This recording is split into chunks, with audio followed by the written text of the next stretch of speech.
আচ্ছা শোনো, আমি তোমাকে ক্লিয়ারলি একটা কথা বলে দিচ্ছি, বিয়ের পর কিন্তু আমি তোমার বাড়িতে থাকবো না। মানে এটাই, আমি তোমার বাবা মার সাথে থাকতে পারবো না। আমি তো একজন ইন্ডিপেন্ডেন্ট উইমেন, আমি অ্যাডজাস্ট করতে পারবো না। কি হলো, খারাপ লাগলো? না, খারাপ লাগেনি। চলো ঠিক আছে, বিয়ের পরে আমি তোমার সাথে তোমার বাড়িতে থাকবো, আমার কোনো প্রবলেম নেই। বাট আমার একটা কন্ডিশন আছে, আমি কোনো জব করব না। সিরিয়াসলি? ঠিক আছে। আচ্ছা এটা বলো, তোমার স্যালারি কত? এর সাথে স্যালারি কি সম্পর্ক? কেন, বিয়ের পরে যখন তুমি আমার বাড়িতে আসতে তুমিও তো আমাকে স্যালারি জিজ্ঞেস করতে। ও আচ্ছা, আরেকটা কথা, তোমার কাছে ফ্ল্যাট কত বিএইচকের আছে? 3 BHK। মানে একটা তোমার বাবা মার রুম, একটা তোমার ছোটো ভাইয়ের রুম, আর একটা আমাদের রুম। মানে বিয়ের পর যদি আমাকে কোনো পার্সোনাল অ্যাক্টিভিটিস করতে হয়, লাইক জিম, যোগা, তখন আমার কাছে কোনো পার্সোনাল স্পেস থাকবে না। এভাবে তো আমি বিয়ে করবো না।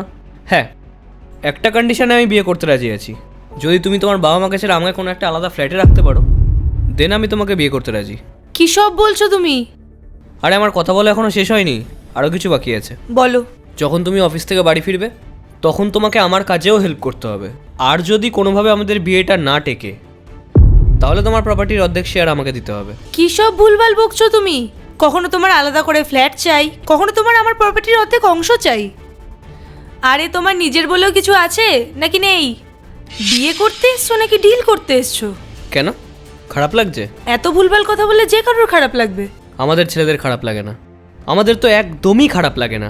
আমাদেরকেও এই সেম কোয়েশ্চেনই করা হয়, আমাদের কাছ থেকেও এই সেম ডিমান্ডই করা হয়। বিয়ে করতে গেলে ভালো বাড়ি দাও, ভালো গাড়ি দাও, কমফর্ট লাইফ দাও, আর তারপরেও যদি বিয়েটা না টেকে তখন প্রপার্টির অর্ধেক শেয়ার দাও।